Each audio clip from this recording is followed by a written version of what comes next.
Hello everyone, welcome to my kitchen mini blog. আমি তোমাদের সাথে আগেও অনেক কিচেন মিনি ব্লগ শেয়ার করেছি আর এখনও করে থাকি।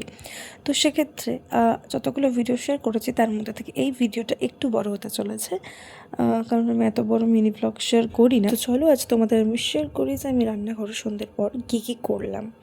তো এই দিন আমার যেহেতু শাশুড়ি মার খুব শরীর খারাপ ছিল, আর এই পিঠের পুরটুর সব কিছু নিয়েই বানান, আমি এইগুলো পারি না করতে। তো মা আমাকে বলে দিয়েছিল, সেভাবেই চেষ্টা করেছিলাম কিভাবে বানাতে হয়। তো মা আমাকে আগেই বলে দিয়েছিল কিভাবে করতে হয়, তো সেভাবে মনে রেখেই আমি সব জিনিসগুলো করেছি। তো আমার একটা বাতিক রয়েছে যে আমি 14বার হাত ধুই, আর 14বার হাত ধুয়েই আমি আমার হাতটা গায়ে মুছি।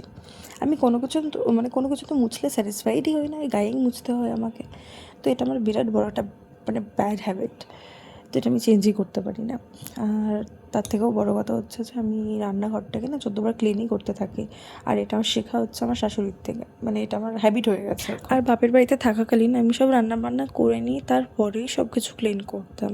তো সেই হ্যাবিটটার এখন নেই, সেটা চেঞ্জ হয়েছে। এখন আমি রান্নার মাঝখানেই সব ক্লিন করি। তো আমি যখন অনেকক্ষণ রান্না করে থাকি আর আমার হাজব্যান্ড মাঝে মাঝেই আসে আর আমার সাথে কথা বলে যায়, তো এই সময় ও আমাকে দেখাচ্ছিল আমার জন্য একটা ড্রেস অর্ডার করবে। তো সেই ড্রেসগুলোই দেখাচ্ছিলো যে আমার কোনটা পছন্দ। তো আমি ওকে বললাম যে তুমি দেখো, তুমি দেখে নিজে থেকেই অর্ডার করে দাও পছন্দ করে।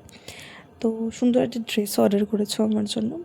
ড্রেসটা আসলে আমি তোমাদের অবশ্যই শেয়ার করব। তো ওদিকে আমার পুরটাও কমপ্লিট হয়ে গেছিলো, আর আমি রান্নাঘরটাকে ভালো করে ক্লিনও করে নিয়েছিলাম। আর তারপরে আমি স্টার্ট করে দিয়েছিলাম রাতের ডিনার বানানো। সো ডিনারে ছিল রুটি আর তড়কা, সাথে ছিল কাঁচা পেঁয়াজ, কাঁচা লঙ্কা, আর দারুণ একটা কম্বিনেশন। আর মা আগের দিন যে তরকাটা রান্না করেছিল, দারুণ রান্না করেছিল। আর মা অবভিয়াসলি সব কিছুই ভালো করে। যেহেতু তরকাটা আগের দিনের ছিল, ওর জন্য তরকাটাকে ভালো করে গরম করে নিয়েছিলাম। আর তারপরে আমি সব কিছু গুছিয়ে নিয়েছিলাম, পুরো রান্নাঘরটাকে ক্লিন করে নিয়েছিলাম। করে দেন আমি ফ্রেশ হয়ে স্কিন কেয়ার করে এসে দেন ডিনার করেছিলাম। তো আজকের মতো টাটা, গুড নাইট।